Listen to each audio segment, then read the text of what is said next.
I feel like I quote Megan Thee Stallion in almost every video, definitely in season 2. She's been in each of the videos. Like, lyrics stay at the top of my mind. The Traumazine album was actually my very first ever podcast episode, and that was only because talking about anything else freaked me out, but talking about that album, the lyrics and how I related to it, things like that, it just came so easily and naturally to me. So it was my very first podcast episode ever, and so it's only right that the very first album review for Very Much So Pod is Megan ACT II.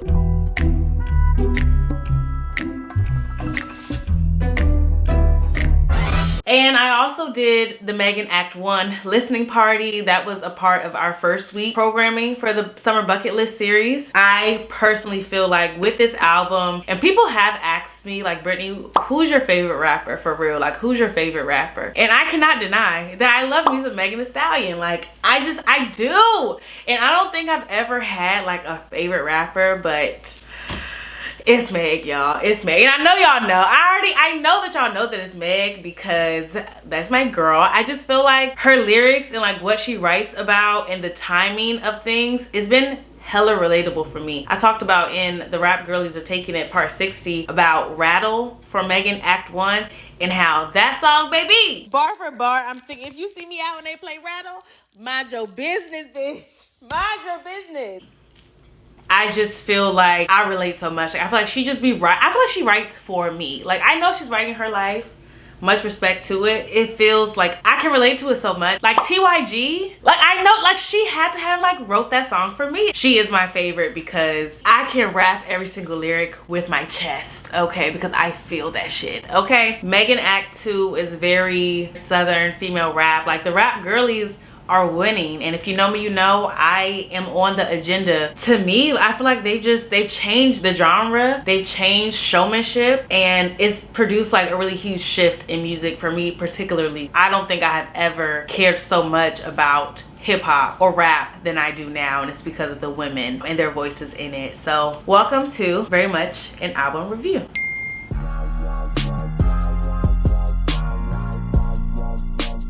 I'm at the top of my game. I'm who they hate. This shit come with the fame. Woke up looking this good. I'm in my prime. These niggas gotta get played. If these bitches ain't mad, I need to go harder. I can't let them think we the same. Honestly, it's not a day that goes by that I have not thought about I'm in my prime. These niggas gotta get played, because actually and truthfully, it's so accurate. For this to be the first track on ACT II, I think it just sets the tone. Like, if you know me, you know how I feel about Megan's album openers. Like, I feel like she is very strategic with her sequencing, and like if you go to Traumazine, and definitely Megan, Traumazine's opener was NDA, Megan ACT I opener was His. And so I just feel like she's just hella strategic with like just come out swinging. And so that's what I feel like she continues to do with Bigger in Texas. If these bitches ain't mad, I need to go harder. I can't let them think we the same. Like, yeah. Yeah. You know what? Hell yeah. Like, just start shitting on them, like, I feel like. And so I love these two verses specifically because I feel like personally for me, I can rap this really hard because I can't let nobody think that we the same. Like, I done been through too much this year. And, you know, we just got to keep going harder. And don't think you know me. Don't think we the same just because we may look like we're in the same place. We're not. My journey is different. My lane is different. And that's just what it is. This nigga found out about that nigga. And so I'm doing like my favorite lyrics from each of the songs. Okay, I will say. Mind you, love the whole songs that I'm featuring and doing, but I'm doing bits and pieces because we can be here all day. This nigga found out about that nigga. I don't give a fuck because I'm a pimp. I love that because I feel like as I am navigating this singleness, it is easy for me to, I feel like in dating, I want to be like realistic about the expectations that I set. I want to be realistic about what people expect from me, what I know to expect from them. And so like one thing that I'm learning is like everybody has hoes. Everybody has hoes, but only the real niggas are honest about what they do or what they don't have. I'm taking the stance that I'm being honest out of the gate on like what it is because I'm having fun. And so this nigga found out about that nigga. I don't give a fuck because I'm a pimp. Again, y'all know BDE was in my close friends. Mind you, I have a tan. I went to Aruba. Came back from Aruba, went to Atlanta. And he was in my close friends when I was in Atlanta. And I was talking about how I met this man, and y'all know in Very Much Dating episode 1, I was like, oh, like I want to sit on somebody's lap. I'm trying to get kissed on and rubbed on. And did in Atlanta. And he was looking at that, and just like, as the Very Much Dating series may or may not continue to grow, I just plan on being honest about like what's what. Because if you are a man that's like interested in pursuing me, like don't be scared of a little competition. Like go harder, go harder, go harder. Duke it out. Let's see which one of y'all win. And you know, we can all get along. It's nothing like to hide that you out here, you outside. Like that's just how I feel. Anyway, bitch, I look good in my throwbacks. I look good chubby. I look good slim. I love that line because it's like, we all know like people are weird in general about black women and how their body changes. I just feel like that's something I've been embracing the older I get. Your body is going to change, it's inevitable, and you really have to love yourself at every stage that you're in. I'm just getting around to like gaining more weight now. It's November. I feel like at the beginning of the summer and definitely like throughout the year, my weight has fluctuated to the point where I feel like I was at my skinniest this summer at one point, because it was giving depressed. It was giving depressed, but I feel like I still look good every step of the way. And of course, you know, you want to be at your best self for your mental health and just like healthy and things like that. But as our bodies fluctuate, you know, every month, in different seasons, like we should just be embracing it. It shouldn't always be, oh my gosh, I need to get to the gym to lose these pounds, or like whatever the case may be. Like we just need to embrace where our bodies are and just know like we look good all of the time. So I love this line specifically because I feel like imagine I'm thinking about these lyrics or these lines. It's like little gifts to all of us. Like we talk about how music, specifically rap music, specifically female rap music, one of the reasons why it's gaining notoriety and success in the way that it is because it's really affirming. And so I feel like this is just like one of those lyrics that women can just like take and like, yeah, I look good. Bitch, I look good in my throwbacks. I look good chubby. I look good slim. It's not a section of time in which I'm not looking good. So don't comment on my body. Ignoring the haters that speak on my body, this pussy ain't for none of them. And it's like, again, people always feel called to like make notes or comments about your body, but the coochie ain't for you. So why you worried about it? Anyway, bet against me, fuck up your parlay. These niggas know I'm the biggest investment. And so me personally, I love when Megan talks her shit because, again, I'm a day one fan. I am. I go all the way back to Getting Hot. What's the album? Hotter Than Hot? What's the album before Tina Snow? Like, and then I know Tina Snow up and down. Like, I am a day one supporter of Megan. The whole trial situation and all of that happened in like 2020 and the trial and everything against he who will not be named. I feel like a lot of people counted her out, and I just feel like in general, the more she garners success and like wins awards and things like that, the more people try to discredit her actual talent as a rapper. But again, with my platform and just in general with the rap girlies, yes, there is an element of like selling sex, but I feel like one thing that all of the rap girlies have, Meg, Lotto, Flo Milli, Mona Leo, they are actually talented and skilled in rapping. If you actually listen to their lyrics, they out rapping a lot of these niggas. They out rapping a lot of these niggas. That's also why a lot of these opportunities are coming to them, because like they are actually talented. I feel like a lot of people try to discredit the female rappers' talent because so much of the music industry in general is selling sex. But I like this line. I feel like for Meg, the more people that are trying to count her out, the more she just continues to like not necessarily prove herself, but just like continue to perfect and up her craft. Like I feel like specifically with this album, you cannot say my girl don't be rapping her ass off. Like you cannot say that with this line. Again, just being one of those things that, you know, grabbing, betting, like you can like take one of those lines that you can like, yeah. I can take this line and say yeah, because I feel like this year personally, a lot of people have bet against me. A lot of people have bet against me. I face so much rejection. Bet against me, fuck up your parlay. Yeah. Niggas know I'm the biggest investment. Let's see. This pimp shit ain't nothing new to me. I knew he was for the community. These hoes love to stick around and get their heart broke. I'ma bounce on a nigga like booty cheeks. I'ma bounce on a nigga like booty cheeks. Personally, hold on. Get their heart broke. I'ma bounce on a nigga like booty cheeks.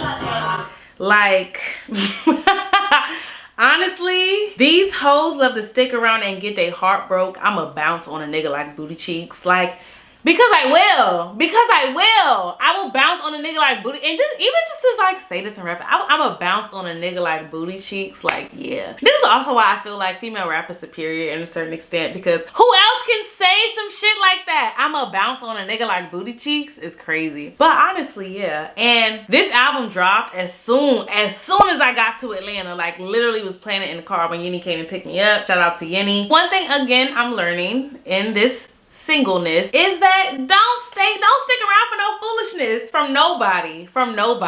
I'm learning the art of bouncing on a nigga like booty cheeks. Like, you cannot stay around and let him play you. You just gotta bounce, move on to the next, and keep it moving. Twerking your ass all along the way, feel me? Talk him through it, let him know what to do to me. Y'all hoes treat a nigga like a death row meal. I treat niggas like charcuterie. I love that line. One, talk him through it, let him know what to do to me. I'm just a huge advocate for women's pleasure, and actually, if I'm doing something, you better be enjoying it. Secondly, y'all hoes treat a nigga like a death row meal. I treat niggas like charcuterie. It's like desperation versus there are so many options. Like, think about charcuterie, aka charcuterie. Like, you're getting a little bit of this, you're getting a little bit of that, mixing it in, swirling it. Like, have fun with it. Not, it's like the most serious thing on earth, like do or die. Don't be riding or dying for these men who, it's too many of them. You feel me? Irritating these bitches like eczema. I got hang anywhere like a testicle. I just like that. I just like that part because, again, I just feel like this album, she's really like rapping her ass off. She has a lot of bars. I got hang anywhere like testicle. It's hilarious. So much winning they think it is rigged. Never thought I would do it this big. Because, yeah. Always begging me to crash out with these losers. Shut up, enjoy this music. Y'all gonna learn I move on my time and not for none of y'all amusement. Honestly, this is exactly how I feel when it comes to episode 3. And it's like, I talked about it a little bit in the new episodes, but I had an inkling when I started editing episode 3. I was like, I'm tired of talking about this man. He is not that important. He is not that important. It's some new in the mix. Like, him specifically is not that important. And I have to just be very careful about making sure I'm not crashing out about these niggas. These losers. These losers. Like, always begging me to crash out with these losers. Shut up, enjoy this music. Like, even if it's not just very much dating, listen to our other podcast episodes. Enjoy this episode. Like, everything will not be about these niggas. Because personally, I don't got that much talking in. I'm a yapper. I cannot be yapping about these men all day, every day. Like, just enjoy the podcast. And I also think from her perspective, and just like a lot of women, I feel like people be taking a microscope and just try to find like this nigga or that nigga in between all of the lines. But just enjoy the music, enjoy the bars. Okay, that is Bigger in Texas. I wonder how long that took. Oops. God damn. Oh, creep ass, freak ass, peeping Tom ass bitch. So Bourbon honestly is like top 2 songs for me right now on this album. It's hard to say what my like favorite songs are, but Bourbon is very high up there. One, because of how she started the song. She said, God damn, y'all hoes watch everything I do. And yeah, that's exactly how I feel. That's exactly how I feel. I feel like people, the main people who be talking shit about you, who be wishing bad about you, they be all up in the business. And it's just like, don't watch what I do. Don't watch me. It's just hilarious. Like, I could just really relate to that part. Then she says, I ain't got beef with nobody about shit. We all know who the it bitch is. And it's funny because I feel like with like the rise of Drake and like his type of music, I think the point was like, oh, caption music, like captions, like how many captions are in the music. And that's another thing I feel like resonates with me so big with like these female rappers. Straight out the gate, I ain't got beef with nobody about shit. We all know who the it bitch is. Like, because yeah, we do. It's me. Also think in general with the rap girlies, they be trying to pit them against each other, but they each have their own unique characteristics. And I feel like personally, again, this is one of those lines that we're going to take and just like hold it as our own like affirmation, so to speak. Like, I feel like you should feel like nobody is better than you in the things that you do. We should all feel like this about ourselves. I'll come in any bitch coming for Meg. I sell out arenas. The fuck is you saying? I did go to the Hot Girl Summer Tour. It was a very last minute ticket that I bought. I ended up turning it into a staycation in Baltimore, and I'm so glad that I did because I enjoyed myself with Glorilla on the tour. Now mind you, this is before Megan the album came out. I still heavily enjoyed it, and also in just like watching her documentary, like I did not know Lorianne Gibson was her creative director. Like, y'all know how Tiana Taylor, and I think her production company is called like the Aunties, she does things with Lotto and a lot of other artists. Lorianne Gibson is Megan's creative director, and I feel like the show was well executed. The creative direction was there. The girlies be having vision, and that's what I enjoy also about the rap girlies. When Fever first dropped, Meg had came to something in DC. It was like a Pride event, and the tickets were maybe like $20, like nothing crazy. It was somewhere random in DC, and I saw her then, and I saw her last year at One Music Fest in Atlanta. It's hilarious because like we were in line getting food when she came on, so we were like at like the back of the crowd, top of like a hill, like the stage is all the way up there. But as she was rapping, you know, I was rapping my ass off, singing every song, dancing, all this stuff, and somebody next to me, this guy, was like, yeah, you should go up there, you really know the words. I was like, sir, I know. I was like, I know. But I had to say, like, she killed One Music Fest. I didn't get my ticket immediately for Hot Girl Summer Tour, but like the closer it got, I was like, oh, I gotta see my girl. I was like, I got to see my girl. And I'm so glad that I did. Like, I enjoyed that concert thoroughly. Amazing performer, love the set list.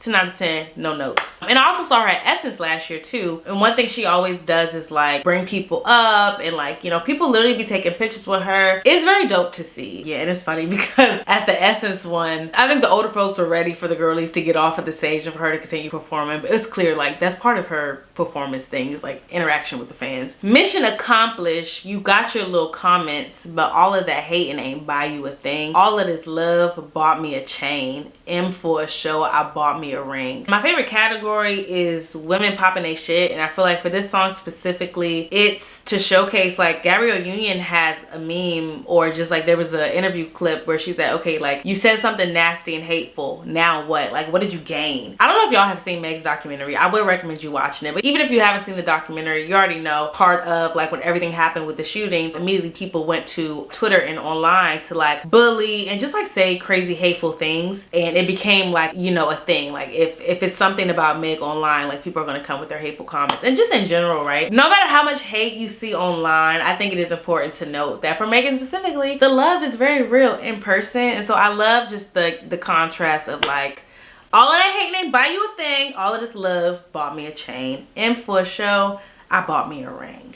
Bow. Love over hate, y'all. Bitches buy ass and ain't fixing the face. If you coming for me, better pick up your pace. Honestly, I love this song so much. I'm trying not to do the whole song. If you coming for me, better pick up your pace. Caption. If you coming for me, pick up your pace. Because a lot of people who be talking shit about you don't be on the same level on half of the shit that you're on. And it's like, you really always have to keep in perspective that people who are talking negatively about you really don't be doing nothing, and or what they're doing takes no bravery, takes no consideration, takes no discipline. They're not honing any craft. They're just popping their mouth. And it's like, no monuments are built for critics. So that's just what it is. Hot Girl Productions, head of the label, nothing but hits coming out of the stable. Shout out to God because he set up the table, own everything, everybody ain't able. Now I rap this really hard, especially that shout out to God because he set up the table, own everything, everybody ain't able.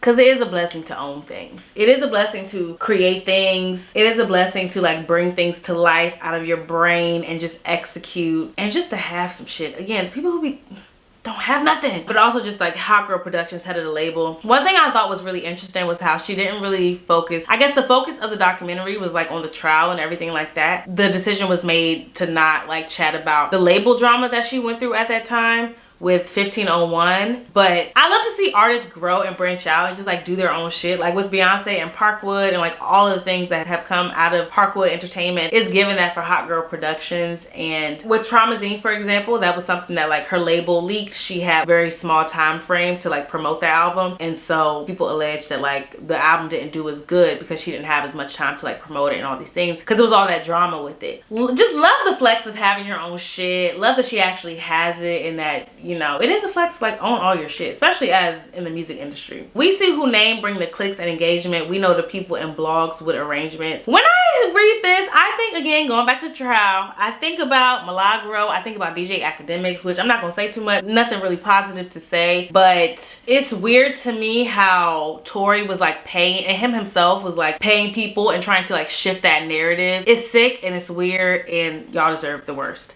Anyway, man, fuck these bitches, fuck these niggas, fuck they feelings. Way too much dick eating on Twitter. A rap nigga dick, a punk ass nigga dinner. Oh!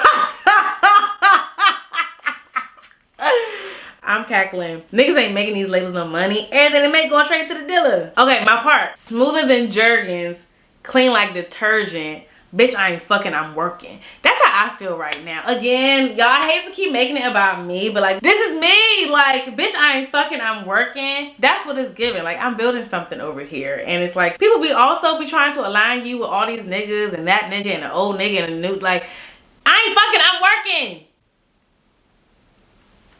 Not saying it's not on the ballot, but yeah, anyway. If these niggas wasn't telling my business, damn near thought I was perfect. That's the part, like, that's the part I truly and really align with. And honestly, like, this whole bar, he texts me, say 911, he needs his pussy urgent. These bitches ain't built like me, they trying to find a surgeon. Bitch, these niggas love this ass, I ain't finna stop twerking. Bitch, I'm so in love with this money, I ain't never finna stop working. I've been balling for so long, I think I'm Kyrie Irving. I'm a tall drink of water, pussy like a shot of bourbon. I will say, like, I love all of this because I feel like this is one of those songs that it's just about like reclaiming your power and like the things that people say about you. It's really not that negative. Bitch, these niggas love this ass. I ain't finna stop twerking. Like, I'm never gonna stop twerking, ever. I'm never gonna stop. You could even say like dressing sexy, showing ass, doing this. And I feel like Meg is also a proponent because in his, she was like, what'd she say? Bitch, these niggas love this ass. I ain't finna stop twerking. She said, always got my ass out, always let my titties show. When I'm in the gym, I think about bitches that I'm shitting on. And it's like, for me personally, and maybe this is why I align so much with Meg. Like, I am somebody who literally, since I was young, y'all, I have loved to show a little titty and a little leg, a little thigh, a little ass. I don't know. And like, just younger than I am now, right? Like, I remember being like in high school and like people giving me safety pins because I was just like trying to show a little cleavage. Like, I don't know, it's just like, it's just in me. Like, I just got that dog in me, I don't know. I'm just joking, but I feel like people villainize you so much, like when you love yourself, when you love your body, when you don't necessarily conform to, I don't know, like downplaying yourself or just the things you like about yourself. But if you like your titties, you like your ass, you like to twerk, why? What do that have to do with anybody else? Like, twerk your ass. And I feel like for me specifically, like even with the summer bucket list specifically, we did the self-love healing party. Shout out to Diamond Dynasty, the twerk champ. Okay, baby. She taught us a dance, which we did it to Where Them Girls At by Meg. I put a little video. And then Body Party, we also did a Meg song. The girlies love Meg. Like, I'm sorry, the music is affirming. That's what the streets is saying. We did Spin for the Body Party, and it's like, women should be out here feeling sexy. And that's also why I'm a, like, any male DJ that plays Meg, plays Lotto, plays Flo, plays Mona Leo, I really respect. It's rare. And it's weird that it's so rare because I feel like if you play these songs, women love it because it's very affirming to our body and to our confidence and just the sexiness. So it's kind of weird for me that they play for the niggas. And it's like, I get it, the niggas are in the party too, but it's like, why are you playing gun-toting music and not, yeah, let me shake this ass, let me feel my body, like sexy music? Like, it's weird. But it just affirms like, you're the bomb, you should love yourself. Especially, bitch, I'm so in love with this money, I ain't never finna stop working. If I'm working and I'm shaking my ass, what difference do it make? Like, let me do both. Like, duality. People act like black women specifically cannot have duality when we are some of the most complicated and layered people on the planet, like, you know. And also just with the chorus, I'm a tall drink of, can we call it that? I'm a tall drink of water, pussy like a shot of bourbon. I love it. Turn it up, okay? And then she say, I'm sick of you motherfuckers acting like I don't be rapping my ass off. I know a booth hate to see one of you non-rapping ass bitches coming. Cause honestly, when she said that, I said, Meg, I'm tired too. I'm tired of y'all acting like people just like Meg just cause she be twerking. Like, no, like, she's an amazing rapper. I'm sorry. A lot of people can make a lot of songs, but only one person made Freak Nasty. Only one person made Bourbon. I'm sorry. And even with this song specifically, I don't feel like there's any other song out there that like sounds like this. The flow, the cadence, the beat. Like, she slid. So stop playing with my girl. Anyway, I slang more chicken heads than Roscoe's. More blue in my thread than an iPhone. These hoes fake hard like a strap on. Honestly, so many parts in this song and just in her music, I just be like, I just be cackling. You know the part that meme with the duck and the cigarette? I just be like, get her, Meg. I buck on that dick like I'm half horse. I like that part too. Bitch need a pen pal, can't spit a bar. I love when the girlies rap on their pens and then when they talk about their pens, because I feel like Megan has an amazing pen. I love Lotto's pen. I love Mona Leo's pen. I love Mona Leo's pen. I also feel like, and Flo Milli, I also feel like specifically with Mona Leo, she is truly in her own lane of just like rapping and be like, you know, a Mona Leo song, like when you hear it, the topics, the punchlines, the bars are so specific to her, and I feel like that's same way with Meg. So they be clapping for bitches that do the bare minimum. Come to meet everybody, get critical. They be forcing they hate and it's pitiful. Bitch is lame and I don't want to sit with them. Bitch is mouse and I don't want to click with them. Like, let it sit in. I definitely align with clapping for bitches that do the bare minimum. Come to meet everybody, get critical. Because I just feel like in general, and yes, y'all will hear a lot of me in this talk about like how it relates to black women as a whole. I posted something about like how just Megan Thee Stallion in whole is a case study in misogynoir. And when the whole trial was going on, I was like, I need to get my PhD. I need to get my PhD so I can write the thesis and just talk about the level of misogynoir that she faced. Being a black woman, being a tall black woman, being a sexually liberated black woman, being a black woman that just endured violence from another black man, and how it just relates to like empathy, your humanity. Sometimes being a black woman, people think you don't have feelings. People think you're supposed to be so damn strong and resilient and just like nothing is supposed to like hurt your feelings, but it's like you're human. And so the stuff that y'all let all these other rappers get away with, these male rappers, and everybody turning it up, don't give a damn. Nobody is critically thinking, looking at the bars or anything. But when it comes to female rappers, it's like they talk about the same thing, da da da. But it's like, okay, so what if the content is the same? Hey, have you heard this bar? Did you hear that one? Did you hear that hook, switch, flow? Like, are you listening? Do you care? I feel like people get so much more critical when a black woman is doing something. So I'm editing, and I would also like to add to this and say that if they are not critical, then they too fall victim to wanting to like pit black women against each other. So it's like you are somebody who was like hyping up a black woman, listening to the bars, but you only do it so as to compare black women against each other and to say, oh, this one's hella sexual, this one's not. This one is so, you know, skillful, whatever the case may be, and this one is not. When you ain't thinking with your brain. You ain't thinking with your brain. You just want to compare, like, hate that. And it's not fair. It's not fair. So again, life can't be fair, but you can't say fuck that shit and fuck these niggas. And that's why I feel like she's doing this song, and I love it. Turn it up. Okay, the sun is setting. I don't know how this is gonna look on camera. I'll turn the lights on in a little bit, and I'll try to brighten it through my thing, if so. Pop it back. Hold on, let me see if I can play this a little bit.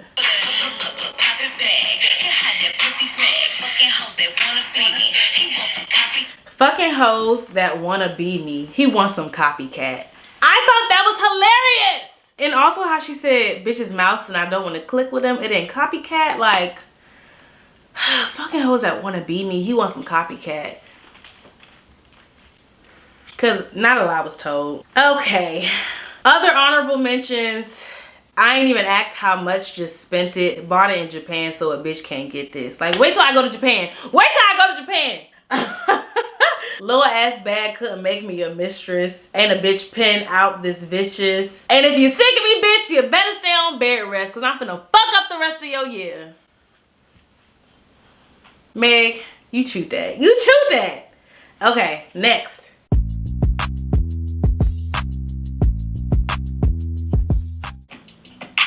Now, number one rule. I said Bourbon was top 2.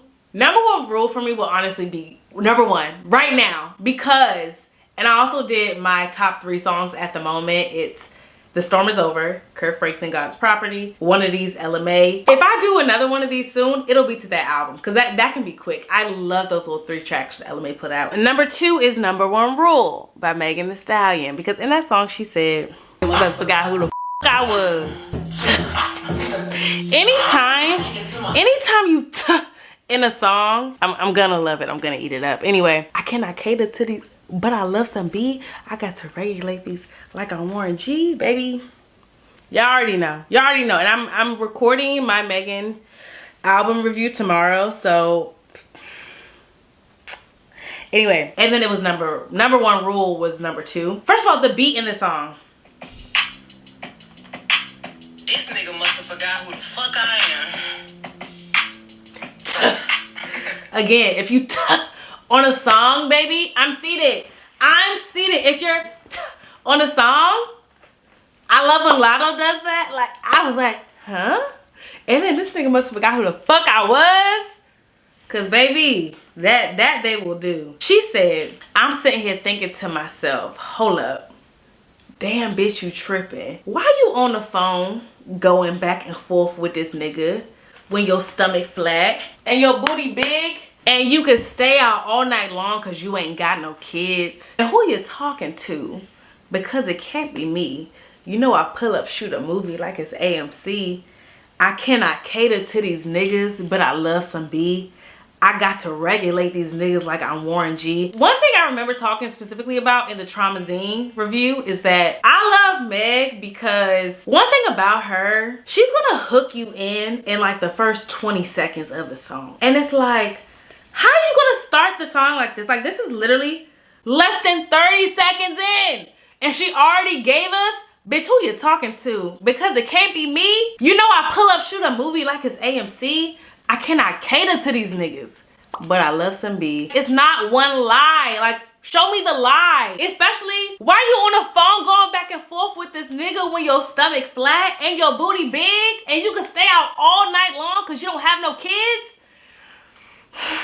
Like, Megan, you ate that. Not a lie was told. And I just feel like, turn it up. Honestly, like, turn it up. This nigga talking like I ain't that bitch. Knowing if I leave, he gonna turn. And I love this part because she's like, he gonna turn into Jordan Sparks. No air, he can't breathe. And she was like, and because honestly. And then she say, and I'm gonna just read it because it's like everything she say, she just follow it up so well. You forgot, nigga. Let me remind you though, you ain't the only one could pop out and get all the hoes. And I will say, I love that. I sing very loud. You forgot, nigga. Let me remind you though. I get a little quiet on you ain't the only one could pop out and get all the hoes. Because I truly have never been with a nigga who even was one that can get all the hoes. I've typically been the only one. And so it's like, and so it's like, you forgot, nigga. Let me remind you though. I think it's just also hilarious, like when men take you for granted and just niggas that you give even a little bit of your attention to. It's like, do you know you have 30 minutes? Do you think that I'm gonna sit here in the essence of who I am and all of my fineness and let you treat me like shit? Let you treat me like I don't matter is crazy. I'm gonna just go get another one. Like, let me stop arguing with you because my stomach is flat and my booty is big and I can stay out all night long because I don't have no kids. Like, I cannot cater to these niggas, but I love some B. I love me some Beyonce. I'm not catering to these niggas in this chapter of my life. Like, again, when I tell you, Megan just be writing songs for me, y'all. I don't know. That's a number one rule. Bad bitches choose. Never chase a nigga. Let a nigga chase you. That's the blueprint fucking with a bad bitch. Niggas chase pussy. Pussy don't chase dick. And honestly, I feel like I needed this song. I needed it because I kind of lost the plot a little bit. I lost the plot a little bit. I lost it with BDE a little bit. A little bit, just a little. I lost it. When I tell you, I had to salute. I was like, yeah, niggas chase pussy. Pussy don't chase dick. And anytime now I think about chasing a nigga even a little bit, I'm like, nah, I can't. And I promise you, since this album has came out, I've stopped replying. Things took a drastic turn because I was just like, that's a #1 rule. Bad bitches choose. Like, never chase a nigga. Let a nigga chase you. I'm only responding to when niggas chase me. Only. I can't be out here embarrassing myself for a man because I cannot cater to these niggas. But I love some B. And also just like stop playing with my girl's pen because she be going in. Let's see. He feeds you Taco Bell. He feed me shrimp and steak.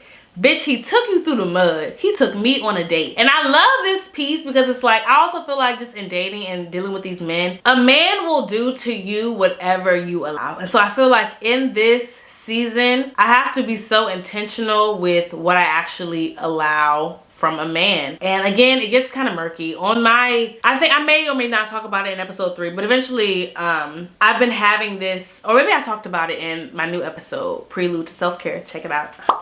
I talk about how it's kind of a murky situation when you talk about expectations, when you're going into these new territories with expectations, what you want out of dating, meeting these new people, whatever the case may be. But I just feel like if you set the standard high and you don't fold on what you want or what you expect, then either he's gonna accept it or he's gonna keep it moving and move on. And if he's gonna move on and he was never gonna do it anyway. And so you want to be surrounding yourself and just like telling these men what you want from the jump. Like based on the experiences I've been having, I'm excited now about where I am in dating because it's like, I tell you what it is. You don't tell me. It's my way or the highway. If you don't like it, you can keep it moving. If you like it, I love it. Sit down, let's get cozy. And that's just how it is. He treats you like a joke. He know me, I don't play. That's what this round is giving. And so again, I feel like the timing of this is just perfect. Because I'm telling you, I was outside in Atlanta. Met some new men folk. Yes, I did. And so it's just like, I am a lover girl. But I think stuff like this grounds me. Like I will not fall back into the trap of accepting less than I deserve and what I want. So you just, yeah. If that nigga's scared to trick, then he cannot be my man. And just read that again. Read it again. No cheap nigga. Get away. Get. Cause I'm hard on a nigga. Hold on. Hard on the hoe. If that nigga pillow talking, gotta let him go. Like, I love it. Like, honestly, again, I went to her first concert. I can't wait for the second. I cannot wait. Cause baby, cause I'm hard on a nigga. Hard on a hoe. If that nigga pillow talking, gotta let him go. Bunch of NBA niggas get my pick, then I roll. I think I'm SZA because I'm always in control. Like, again, it's literally the mindset that I've had to like adopt in this dating thing. Like, you have to just set the tone for how these men will treat you, or they will treat you like nothing, less than nothing. And you're too valuable. We're too valuable, y'all. So, Rock Steady.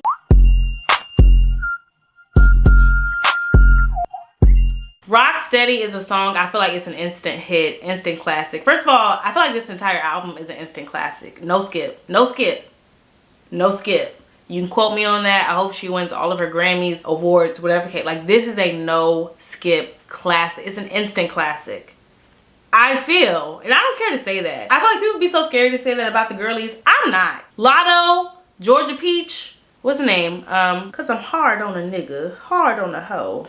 Sugar Honey Iced Tea. I feel like that's a classic too. Like, I'm sorry, the girlies have more classics than the rap guys these days. I'm sorry. Actually, I'm not sorry. Do what you want with that information. Glorious, Glorilla, like what? Anyway, Rock Steady, I feel like it's an instant turn it up. And a funny story I have related to this song is when Goodies, because obviously the sample is Sierra Goodies, which if they do a video, I do hope that Sierra is in the video. Should I turn the light on?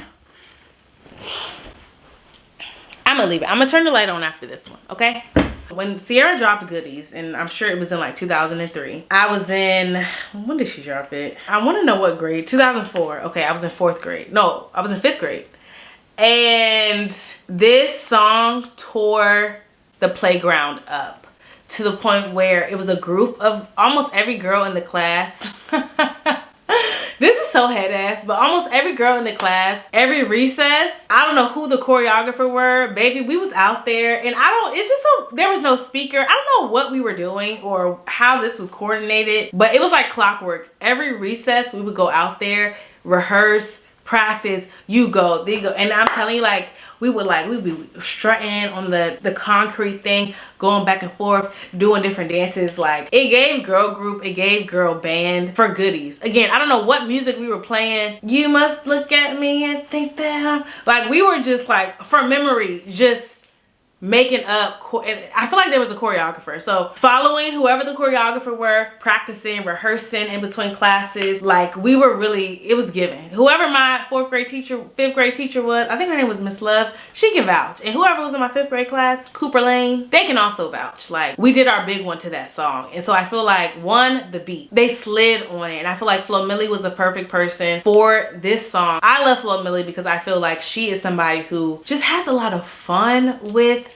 rapping and switching it up and just like rapping to the songs. I feel like another thing with the rap girlies, if you give them a topic, a song, or beat, they're gonna stay on it and they're gonna make it better and not worse. And so I feel like Flo Milli understood the assignment, and 10 out of 10, I have no note. And so with this song specifically, I'm gonna turn the light on. Only bitch I'm in a competition with is me. Hoes taking shots, so I came out with a drink. 16th letter of the alphabet, that's me. P. On a light day, still killing bitches in my jeans.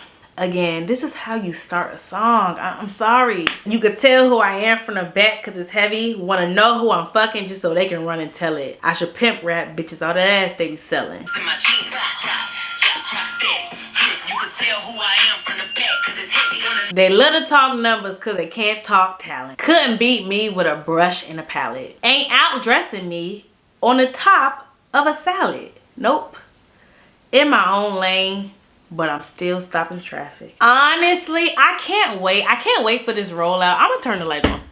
I can't wait for this rollout because so when Traumazine dropped, I did like the lyrics for certain like songs, and I'm absolutely doing that for this. They love to talk numbers because they can't talk talent. One, I would say like with Meg, of course, which I feel like some people are like numbers focused, some people aren't. I feel like more so on the internet, but who knows? I think just in general, when people talk about the success of female rap compared to like male rappers, one of the biggest distinctions a lot of the time is numbers. For like album sales, but I feel like that's such like it's an important metric, sure, but I think with female rappers, like, again, they're still selling out arenas, which a lot of these male rappers like canceling tours, they're still selling out arenas, they're still making impact, they have merch, like all these things, right? But I also feel like that is one of the points that people say makes like a lot of these female rappers like less successful or less successful than others. You know, like it also makes me think of like Taylor Swift. Like if Taylor Swift drops something, her numbers are gonna go crazy because her fans are chart and number crazy. And so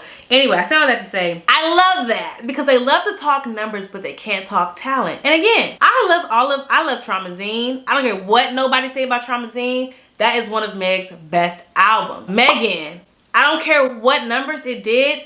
That is an amazing album. I think the same about Flo Milli's album. You know what I mean? Like whatever the numbers are. That's one thing about the rap girlies. Like they're hungry and like they're so consistent. And like just the fact that she dropped Megan in June and then dropped this in what, October?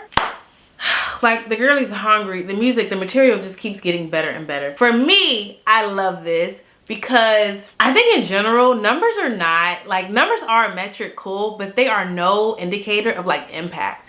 And I feel like one thing for me, like when I first started the podcast, I was like, oh my gosh, I need to have like 1,000 followers, and like I need to have like 1,000 subs on YouTube, and I need to have like, even like when you post something, you want to have like a certain amount of likes or whatever the case may be. And it's like for myself and just being a creative, you can't focus on those things. Why? Because some things are just truly vanity metrics. Like just because you have 500 subscribers or 500,000 followers or whatever the case may be, it doesn't mean that people are actually genuinely in tune with you or your content. They could just be there taking up space. Going back to the podcast, it has always been about like building community, and one thing I always pray is like I just continue to get better and my community continues to grow, and that is something that has been happening. And one of the examples of that is like Summer Bucket List. At that time I had like 200 something followers, but for me to be throwing events, my main marketing strategy is like email and social media and like in person person. Like, these are actual people and friendships that I've gained and I now know, and that's real. Like, that's impact. And I also feel like with my podcast, like, which we did kind of celebrate a milestone. I say kind of because the number keep damn fluctuating, which is, again,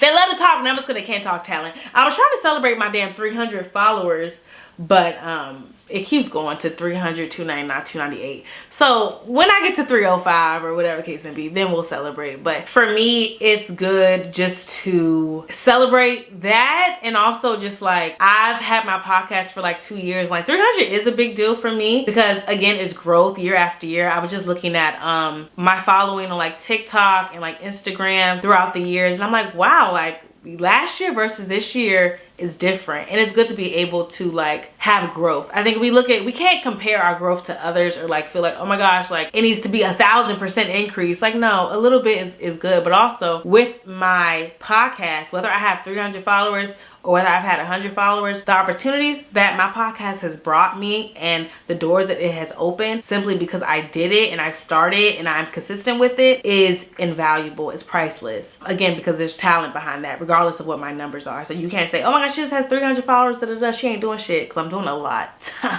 And it's only getting better.